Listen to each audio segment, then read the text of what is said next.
Welcome to Native Talk Arizona, Native Health's Native American Cultural Affairs program, presented by Native Health and KRDP 90.7 FM. I'm Susan Levy. The purpose of the Indigenous Headache and Migraine Advisory Forum is to improve access, care, and outcomes for Indigenous peoples living with migraine and headache disorders. On the phone today to tell us more is Mary Hearn. She's a family nurse practitioner. Mary, welcome to Native Talk Arizona. Thank you, Susan, for having me here. It's great to meet you and talk with you on this very amazing topic and very important topic as well. Yeah, definitely very important. So before we get started and with all my questions, tell us a little bit about yourself and your journey and how did you end up at the Indigenous Headache and Migraine Advisory Forum? By training, I am a family nurse practitioner. So I am a registered member of the St. Regis Mohawk tribe. I myself have lived with migraine since I was 17. My sister also lived with migraine, and we both experienced what's called migraine with aura, and quite more severely growing up than I did. And back in 2020, I was provided an opportunity to apply through a scholarship to Thomas University's Advanced Diagnosis and Management, or Advanced Headache Diagnosis and Management program. And through there, I got to learn a little bit more about migraine as well as many different headache disorders and how to treat them. So during that process there, and afterwards, I got to network with plenty of very important individuals within the headache community. And I wrote a paper. It was published in 2023 in the Headache magazine there that's ran by the American Headache Society. So I met with, through the networking, me and like-minded individuals there created the Indigenous Migraine Headache Advisory Forum. So Jenny Tillman, she works with Miles for Migraine, and she's been very instrumental in, getting us funding. We have Monica Brain. She is a migraine advocate through Fort Peck, Assiniboine, and Sioux tribes. We have Jules Doherty. I had Trisha Heineke, Alicia Torberg, who, was the one that I spoke to initially about getting this going. There's multiple headache, organizations there have been trying to reach out to Indigenous communities there, but we're kind of having a lot of tough luck there in this process. So, with myself on and then Jenny, a lot of effort into build our charter, trying to come up with our handouts that we rather recently, and as well as organizing outreach efforts. Okay, so let me ask you this. Let's backtrack a little bit.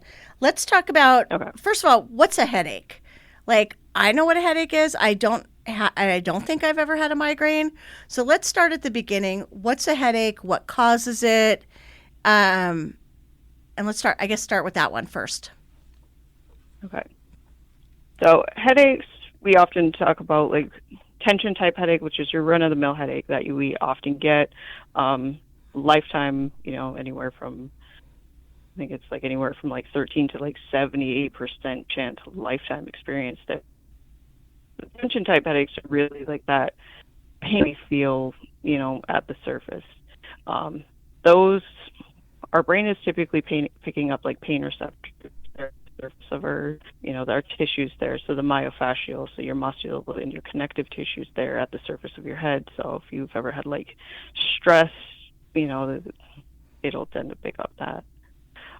Whereas migraine and certain other headache disorders there, and we're going to probably focus on migraine specifically, but migraine is more complex than just the head pain. So tension type is usually just head pain.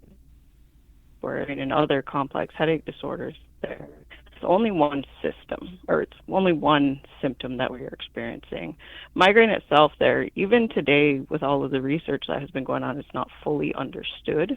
We can kind of identify certain pathways because what's going on during a migraine attack there is, you're getting that central sensitization as well as the peripheral sensitization there. So the trigeminal nerve, which is one of the major nerves of your face, there is affected, as well as deep within your brain, these certain processes are causing pain in the meninges of your brain, the vessels, and your upper cervical nerves are also being activated during this process. So other symptoms that we see with migraine is the light sensitivity, nausea. Some people experience dizziness with it. Depending on the severity of the migraine type that they experience, their migraine with aura, you can have the visual disturbances that tend to happen like anywhere from 30 to 60 minutes there before a migraine is active, like the migraine pain starts. So we also talk about sensory. So some people experience like numbness and tingling. You can have, yeah. So there's just a lot that tends to be involved. So I know for myself there that some, like, not every single time there I will get a lot of yawning. And I remember talking to a patient there who described it perfectly, is that this yawn feels like you don't get enough air. So and if you look further into, like, we'll talk about resources and like where you can look for more information there. They have very comprehensive resources that people can look at the list of all the systems that are being affected, and then they could kind of pinpoint, like, see themselves recognized on this symptom list. Okay. All right. And I'm going to jump again back to headaches, just because I have a couple more questions on that one. So you mentioned tension headaches, but like I know when I get headaches, it's often that I'm dehydrated. Is that also considered a tension headache? We get a lot of people in Phoenix that are, I know that if you don't drink enough water, you get mildly dehydrated. And for me, that's what I always know on those days I end up with a headache. So what are some red flags that people should be concerned about, either with a headache or a migraine? Like, is it like debilitating pain, or at what point should you pick up the phone, either call a provider or go to the ER or urgent care or whatever, or your healthcare provider? So when we're talking about red flags with headaches there, you're kind of looking at, is this a sudden change from what you are used to? So if you're used to, like, okay, maybe like a 3 out of 4 type headache, all of a sudden you're at a 10, and that's never been your experience there before, that is something to be very concerned about there. So, and then you're looking at other systemic symptoms. There is this headache associated with a fever, weight loss. Do you have like secondary risk factors such as like HIV, any type of systemic cancers? You're looking at your neurological symptoms or abnormal signs. Are you having impaired alertness? Are you losing consciousness? Are you becoming confused? Is the onset sudden, abrupt, or are you going from like 0 to like 100? Like the pain is they talk about like thunderclap headache there, which is like, okay, the maximum onset of your pain happens within a minute. If you are somebody who's older, usually when you're over the age of 50, if you haven't had a headache disorder before that time period, you don't just suddenly develop them. So if it's a new onset and progressive headache there after the age of 50, it's something that you should be concerned about. And then we talked about earlier, like, if you think back to your previous headache history there, okay, if you're used to like these tension type headaches there, but that's all you've lived with, all of a sudden you're getting stroke-like symptoms with it. That's something to be very concerned about and to seek medical attention for. So I know that you said your statistics were 13 to 78% experience tension headaches. I thought like everybody got tension headaches or headaches, but doesn't sound like it, right? No, it doesn't. I thought that was coming right from, I think, the International Classification for Headache Disorders, because, they're like one of like our international, leading minds on the subject. And I thought it was funny that they had listed that, they couldn't pinpoint exactly, like, because that is a wide statistic that I had seen, and even I thought that was kind of interesting. That is interesting. So I know that you mentioned at the beginning when we started the interview, you talked about your sister also getting migraines. Are you finding it's genetic, hereditary? How does that all tie in? So migraine is highly genetic, and I would think was looking into, so if you have one parent that lives with migraine, you have a 40%, like they have a 40% chance of like their offspring having, a headache disorder such as migraine. Even if you have both parents living with migraine, there's a 75% chance that their children will have it. Wow. All right. How often do you, if you get headaches and migraines, how often do people get them? I mean, I know I know people that sometimes get a lot of them. They get a lot of migraines and it's debilitating and they can't do anything. They need to go into a dark room. Does it happen more often? Is it, if you get it once every 6 months, is there a frequency with headaches? So the frequency helps lead decision making. It's usually not a cut and dry thing that, everybody, just because everybody is different. Like for myself there, and like how me and my sister were different was that she would get them every month, and we ended up finding out that hers were kind of more tied to her menstrual cycle.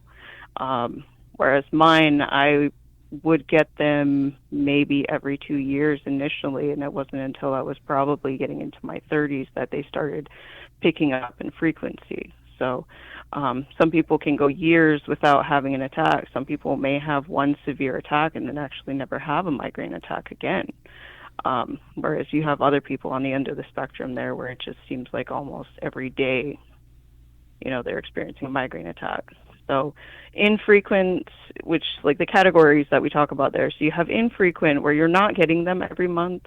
Episodic, which is anywhere from like you get them once a month up to 14 days. And then chronic migraine, which is 15 plus days.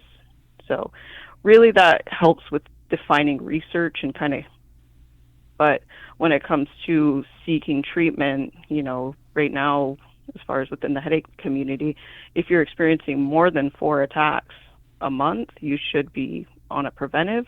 If you're somebody who gets very severe attacks that are quite debilitating, even 2 of those a month, you should be on a prevention medication. So, and then in talking about medication, does that reduce it? Does it prevent it? And do things like general, like ibuprofen or acetaminophen, what's the difference between a headache and a migraine and the medications or the medications that you're talking about? So with the tension type headaches there, most of the time there you can manage them, if it's, dehydration is your cause there, then you can, rehydrate. That will, help with that. Or if you need to, such as like, okay, you have like a sore neck, you're under increased stress and it's kind of causing that the muscle tension there of like the pericranial muscles there around your head there. Sometimes you can take, ibuprofen and acetaminophen, and that usually helps. Relaxation techniques can help as well. Whereas when it comes to migraine, the rule of thumb is that you want to treat it as early in the attack process as possible. So, and most people know that have lived with it long enough there, they absolutely know, like, okay, is this going to be a mild one? Is this going to be more on the severe end of things? So most of the time there, if you think it's going to be more of a mild, you start implementing your strategies ahead of time there with like, ibuprofen there sometimes can be helpful. People tend to use Excedrin migraine over the counter, Tylenol. All of those can be helpful if you're able to catch it in time. However, if you are somebody who knows that, okay, we're in for a bad one, really you should be getting more targeted type therapy medications there. So right now that would be like triptans and Gepants. So triptans is kind of an older medication. I remember my sister was prescribed like the nasal spray version of sumatriptan there when we were kids. Those ones work on the 5-HT1B and the 5-HT1D serotonin receptors. And then you have Gepants there, which would be like your Brogepant there, Rimegepant. Those ones are targeted towards one of the main neurochemicals that are involved with the migraine process. So ideally we would like those to be first line, but how insurance works is they want you to try triptans first. So those ones you would still take as early in the migraine process as possible. Okay, so there are medications, and so do you start with seeing like your provider for headaches, or do you end up with a neurologist, or how? What's the progression with medical providers for headaches and migraines? Or is that just a dumb question? No, that is a very wonderful question. Don't worry about that. Ideally, I would say start out with your primary care, because when it comes to like migraine, it is one of the like second most common primary headache disorders there that we have, and it's very prevalent, within the United States and globally. So, seeking treatment there as early as you can is important, because what we do find is that if you don't receive proper treatment, your chances of, not like the chances of having like uncontrolled migraine turning into like chronic migraine actually increases over time. So, you would start with your primary care provider, try those options first. If you are somebody who just your migraine attacks there are just not being well controlled with usual medications there, then you would probably want to start seeking more specialized help, either from a neurologist, preferably a headache specialist there. But I know that those are, those providers there are usually hard to come by. I did not know that there were headache specialists. So, but I assume that you can either find that, by just researching them, or is it that you would call a neurology group and then ask if they had that? Yes. So some of the resources that we can talk about later there, such as American Migraine Foundation, headache awareness groups there, whether they're like patient-centered or they are provider-focused, they provide patients with information on what headache centers are available in each state. I know that the headache centers themselves there tend to vary. It is an up and coming field there, which is great to see, because I am seeing more and more individuals there being involved with, their the fellowship programs.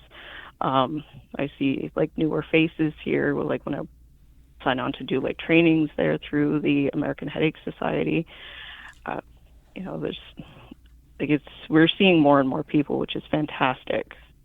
But yeah, I think it's the National Headache Foundation actually has a map, as well as American Migraine Foundation, migraine disorders on the website there, including miles for migraine. Mary, can you repeat that? Sorry, that last couple sentences just completely went pretty silent.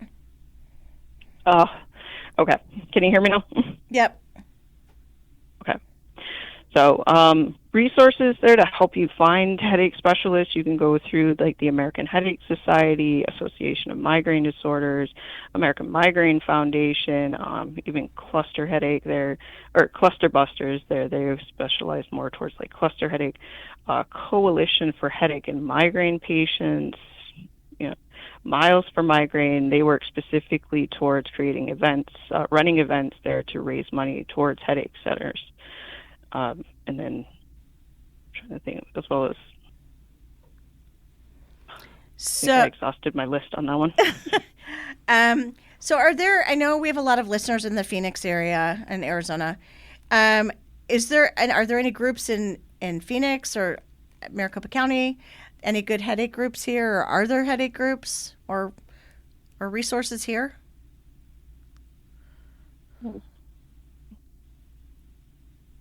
Looks like there is a Phoenix Headache Institute. Oh, okay.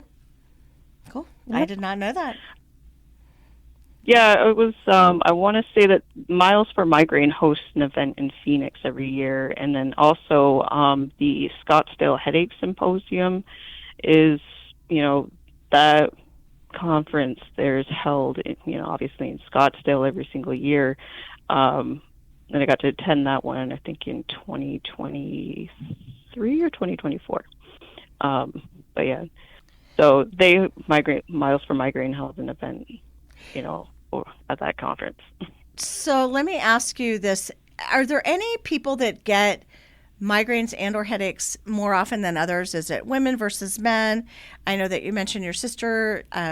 She got it with her menstrual cycle. Do you find that it's disproportionate? Do you find that it's older people, younger people? Um, any other, things that they might have, whether it's somebody that exercises or doesn't exercise, anything like that that affects the rate of headaches and or migraines? Yeah, so the epidemiology for migraine throughout the lifespan there tends to be more in, well, you have the more of a 1-to-1 female to male ratio there in adolescence. At this point, there really is no set lower limit age, but most often, if it's going to start, it tends to be in early adolescence. They're kind of leading more into like early adulthood. um, the peak of, your migraine, like when you're most affected there by migraine tends to be around like your like 39. It'll start kind of gradually decreasing there around like 40 to 49. But as individuals kind of progress through puberty, you see males tend to be less affected over time, and females, like it ends up turning into, I think the last number that I knew was like 3-to-1 male to female or female to male ratio.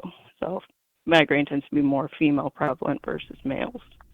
And then as far as like between like racial demographics, there, indigenous populations there tend to be more affected. Like because we're underrepresented in research, that number can be anywhere from like 19 to 22%. Whereas the rest of the population there, you're looking at anywhere from like 12 to 15%. Wow. All right. How have you ever heard of any, like, I know you said like ages 13 on up. Do you ever get any younger children with headaches and or migraines? I haven't seen it too much. I think there have been some kids that, by the time that I see them within like my clinic, I mean, I like have the subspecialty in headache there, so every now and then I'll get patients kind of, sent my way there within, but primarily I'm like family, like I'm a primary care provider there with, and I'll see headache patients there if any of the other providers there are kind of stumped. So far, it's been the lowest age that I've seen so far has been about like the 12 years old group. But when I look in their charts there, I kind of see a little bit how there's those sneaky symptoms there with pediatric patients there that kind of indicate that this process probably started like anywhere as early as 9 is probably what I've seen in their charts. Wow, that is young. So, Mary, what's the difference of how people present, children and adults, how they present with migraines? Do they present the same way? Do they have the same symptoms? And is the treatment the same?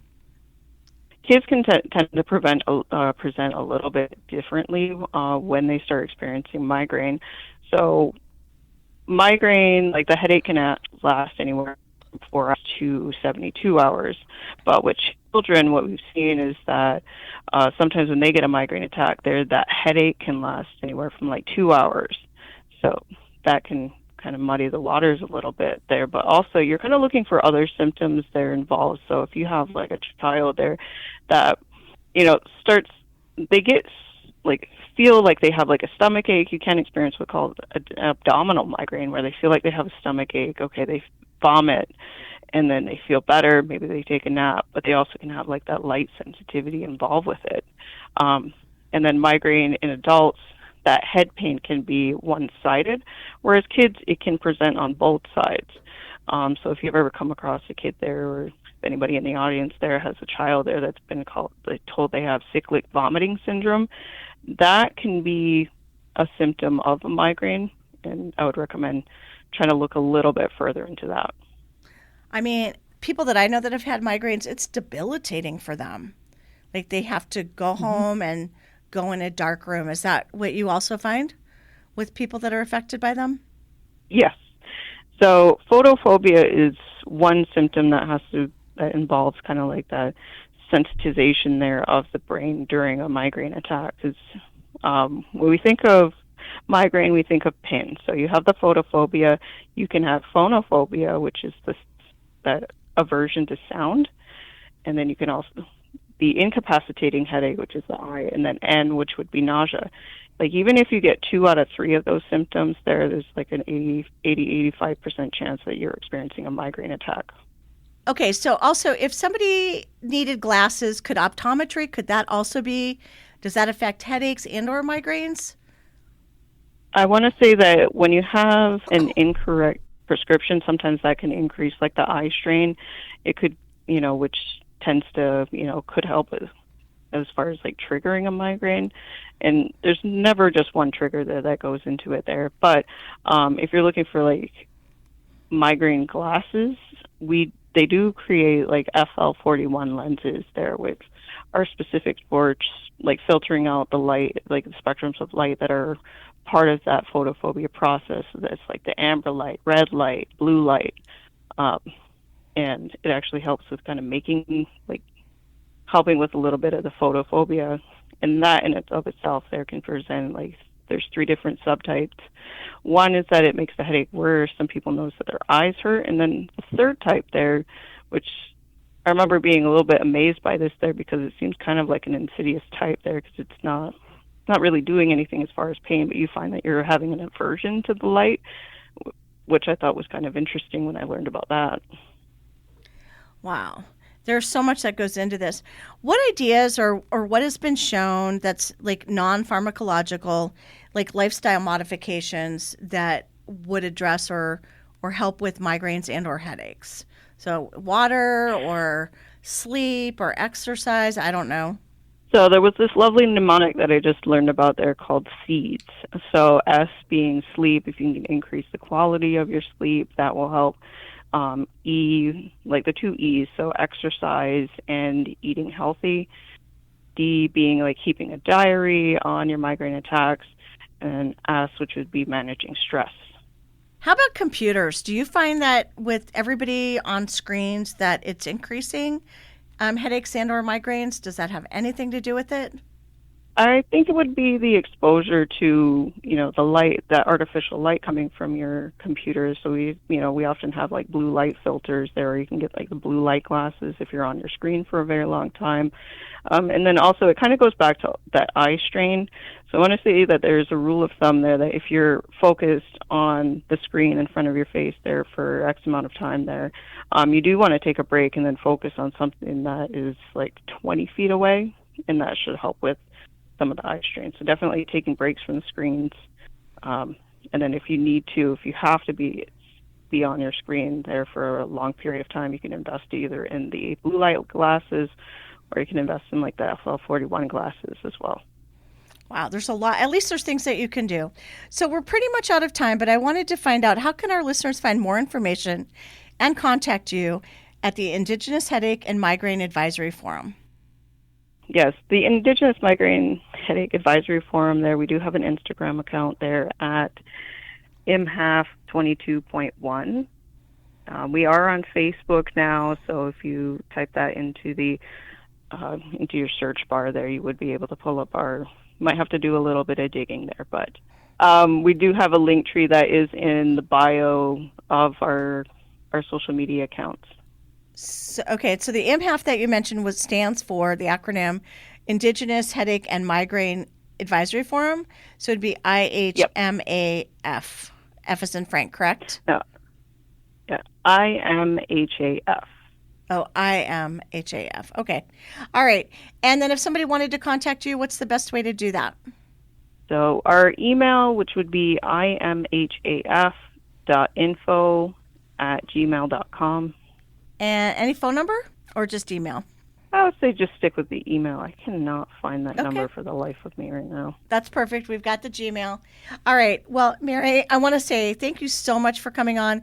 It's been enlightening. I often have wondered about people with migraines and headaches. I know I have some family members that are affected, and so it's really interesting to learn more. But I really appreciate you taking time to come on, talk to us about the Indigenous Headache and Migraine Advisory Forum, and encourage our listeners that suffer with this to contact you. Thank you so much for having me on your show. I look forward to hearing from people in the community, and we are always trying to recruit new members to our group because it's not just one story that needs to be told. We have so many people within the Indigenous community that deserve to have their stories told. Coming up next on Native Talk Arizona, host Susan Levy chats with Chef Alex Coliani with the Opportunities Industrialization Center. Support for KRDP 90.7 FM comes in part from Native Health, with 2 locations in Phoenix, 4041 North Central Avenue, Building C, near the corner of Central Avenue and Indian School Road, and at 8800 North 22nd Avenue. Native Health is also located in Mesa at 777 West Southern Avenue, near the corner of Southern Avenue and Extension Road. And Native Health provides primary medical services at the new Guadalupe Health Center, 6725 South Priest Drive in Guadalupe. Native Health provides primary medical, dental, behavioral health, WIC, and wellness services for the urban Native American community. For more information, call 602-279-5262 or visit our webpage at nativehealthphoenix.org. Native Talk Arizona returns after this song. You are listening to Siren Song by Dissolving Days, featuring Leo Duke and Nakota Hunts in Winter.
Welcome back to Native Talk Arizona, Native Health's Native American Cultural Affairs program, presented by Native Health and KRDP 90.7 FM. I'm Susan Levy, and the Opportunities Industrialization Center, or OIC, is a network of comprehensive employment training programs for underskilled individuals. On the phone to tell us more is Chef Alex Coliani. I hope I'm pronouncing that correctly. And Chef Alex, welcome to Native Talk Arizona. Susan, it's nice to be here. Super excited. I look at your information, and I know we've sent a lot of people to you, and I think you do such a tremendous job over there. But before we get started talking about the OIC, tell us a little bit about yourself and how you ended up at OIC and all of that. Well, I have spent almost 40 years as an executive chef and restaurant general manager and also restaurant owner at times. So I've had a very diverse career throughout restaurants, hotels, and just hospitality in general. And in the last 10 years or so, as I got a little older and kitchens can be a young man's sport, I started to get involved with the education side and primarily with the state of Arizona and helping all the high school culinary programs, both as a instructor and as a judge for a lot of the competitions. And just seeing the impact of some of those high school programs made me want to shift again as I kind of approached retirement, or at least semi-retirement, to move toward a direct educational role to help people get started in the food service industry and in kitchens. And most culinary schools were getting priced out of hand with $60,000, $70,000, $80,000 tuitions. And so I got involved with OIC, which was a local nonprofit already functioning in job support and GEDs and things. And we began a hospitality academy as part of the nonprofit so that we could teach the skills for hospitality jobs at no cost. It is so important. So often I talk to people and, they talk about going to different schools, whether it's culinary or any school, and just the amount of debt that they rack up. And I don't think they know. And this is such a great and important resource. So, and what an amazing background that you've had and that you're giving back to the community and working on the educational side once you got out of the working in the restaurants. And I think it's important that you bring the life experience and that people know and you know what you're talking about. It's that you've lived it and learned it and done it. So, absolutely. All right. So tell us a little bit. What is OIC and what does it offer? Well, OIC is a national organization that was started in 1964 in Philadelphia. Opportunities Industrialization Center is what it stands for, and it was vocational training basically for people who were underskilled, perhaps maybe didn't graduate high school, didn't have an opportunity to be exposed, for vocational training, and it expanded throughout the country in the Phoenix division of it, and started in 1967 by Dr. Gene Blue. And for many, many years here, it was primarily focused on GED, English as a second language, job skills like finding jobs, resumes, interview skills, contacts with employers, and things like that. Again, recently we've added the entire hospitality side.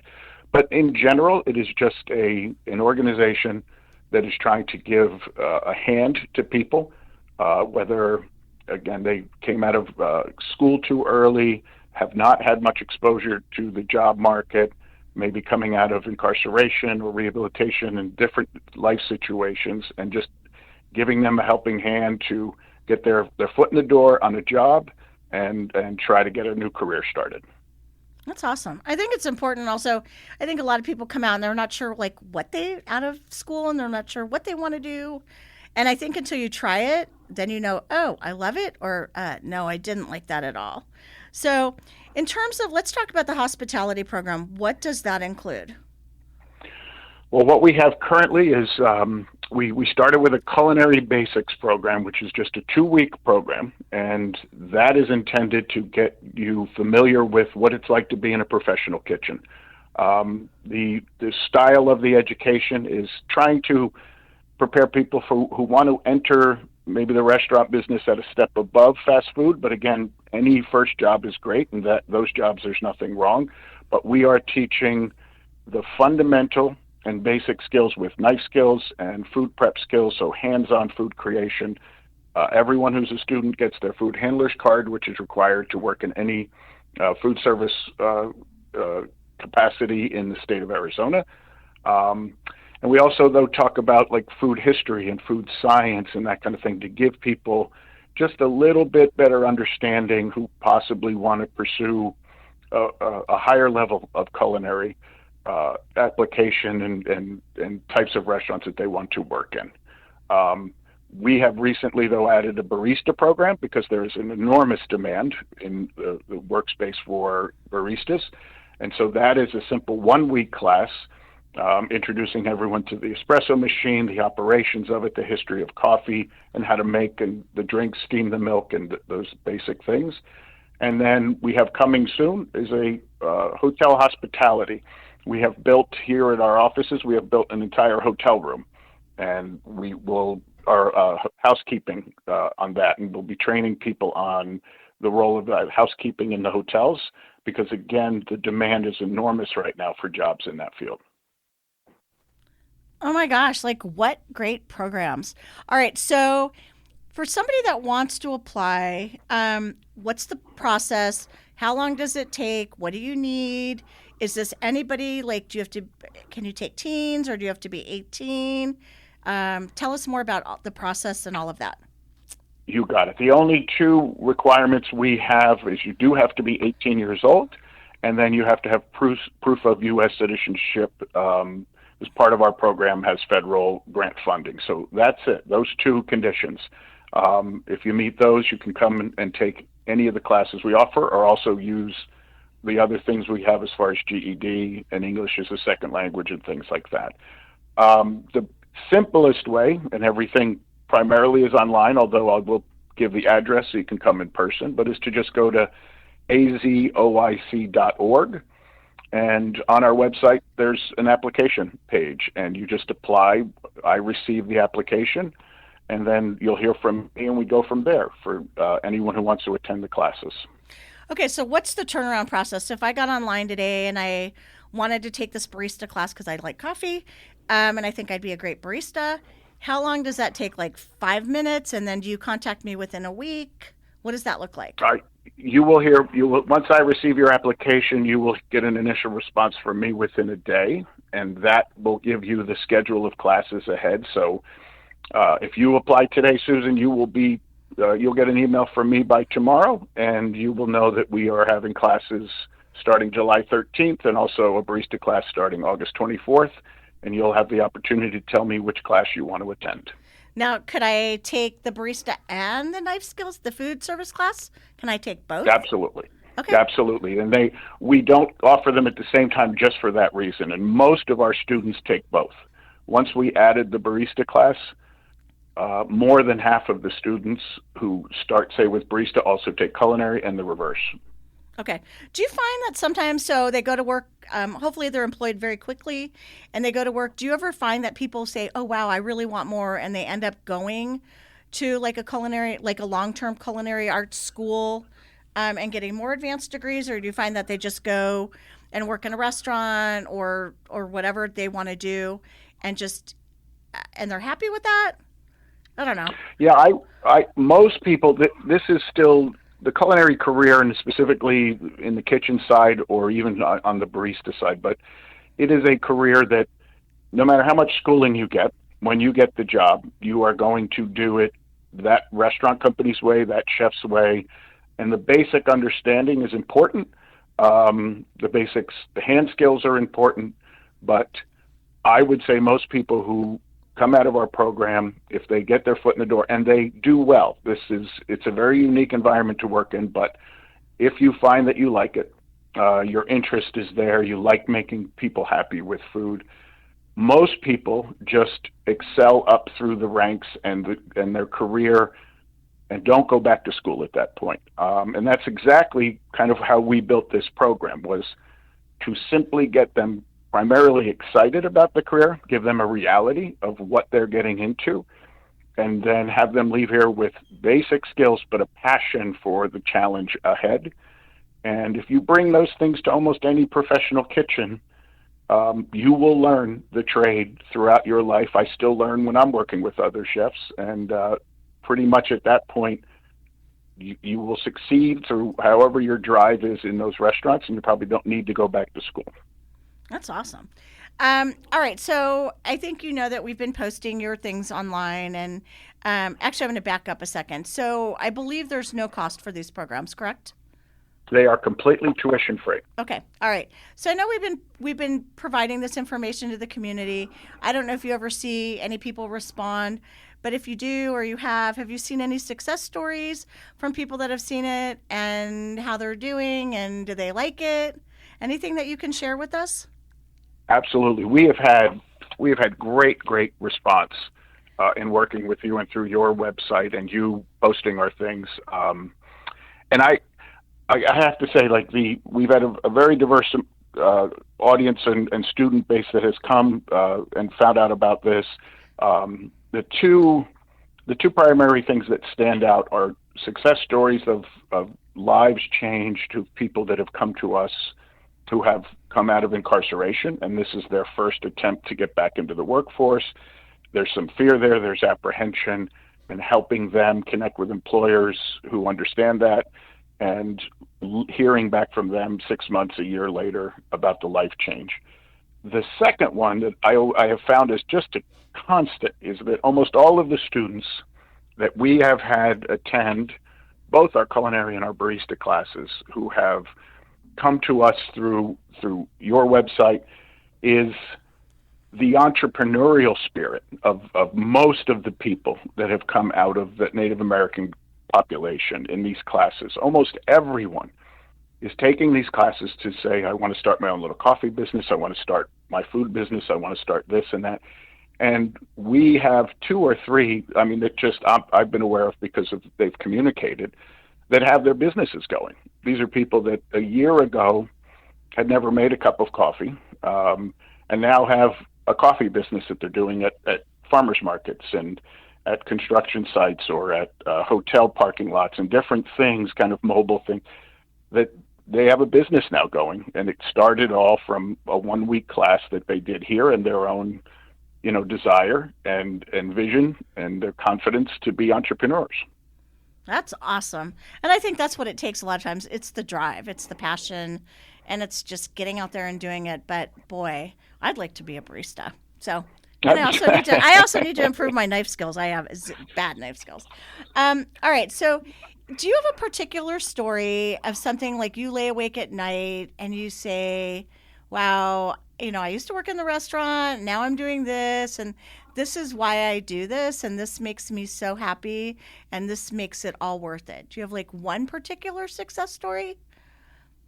Yeah, there's a gentleman that was in our very first. Well, I have a lot with helping with the high schools over the years. We have had many of the students that I helped go on to win national competitions, get full ride scholarships to the Culinary Institute of America, and are working cooks and chefs in restaurants today. But as far as OIC and our program here, there was a gentleman who was part of our very, very first culinary class. He had gotten himself into trouble with a couple bad decisions in his life. He was a young man who had graduated college, got a degree in engineering, had a very nice career going, made some mistakes and ended up imprisoned. And when he came out, his track of his life, the engineering world, the professional world, was basically removed from him because of those mistakes. And at 27 years old. And today, he is the sous chef of a restaurant in Scottsdale. And he had never touched a knife. He had never cooked. He had never done anything. And he was just looking for an entirely new start. But this was clearly an individual with self-motivation. He had gone through Arizona State, graduated with honors. He took those personal skills, applied them to a new career, a career that allowed him an opportunity despite the history he had. And he has gone from walking in the door to his very first job to being the sous chef of that restaurant within a year. Okay, I would say that would make your career worth it and all the work that you've done. Yeah. I mean, what an amazing testament to the work that you do and OIC and your passion, and also that gentleman's passion, and for finding something that speaks to him. But I don't know. That's an awesome story. But our career, Susan, our career is full of people like that. It is a place for self-motivated people, but not everyone has a smooth story before they get to the kitchen and a smooth life. But our industry is full of people like that, and there's great stories all around in our business. All right, that's cool. I always ask people their favorite success stories, but I really like that one. I don't know. Anyway, all right. So finally, how can our listeners find more information about Arizona OIC, and how can they contact you, whether it's a website, social media, or a phone call? What do you prefer, and how can they reach you? As far as OIC itself, the best way, again, the first step I would do is just our website at azoic.org. You can come in person. We are at 701 South Central Avenue, and you can, we're all here during the week, Monday through Friday, 8 to 4. And you can meet me or meet some of the others in the building and find out, what's going on. And then to reach out to me directly, I have no problem. I'll give you my email address, and it's very simple because of my initials. It's abc@azoic.org. And I would encourage anyone with a question, a story, concern, anything. If you have any questions about doing this for a living, joining us at OIC, feel free to reach out to me directly on that email address, and you'll hear back from me. Okay, so I just want to recap. I know that you said you're starting hospitality, or the one with the housekeeping. later this year. You have the food service and the barista, so those are open now. People can go ahead and do the application, send it in. You'll contact them, and hopefully they'll take advantage of it and attend. And I think it's a great program. So I just wanted to say thanks for taking time out of your schedule. I know you're super busy, but it is such a great program, and encourage our listeners to check it out and hopefully apply and attend.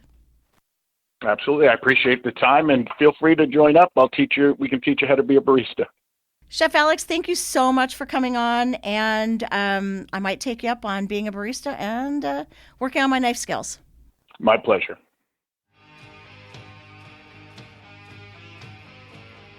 Thank you for listening to Native Talk Arizona, presented by Native Health and 90.7 FM KRDP. Our executive producer is Susan Levy. Sound engineer is Javier Quiroga. We hope you will tune in again next week. If you have any questions, please reach us at nativetalkaz@listen2krdp.com.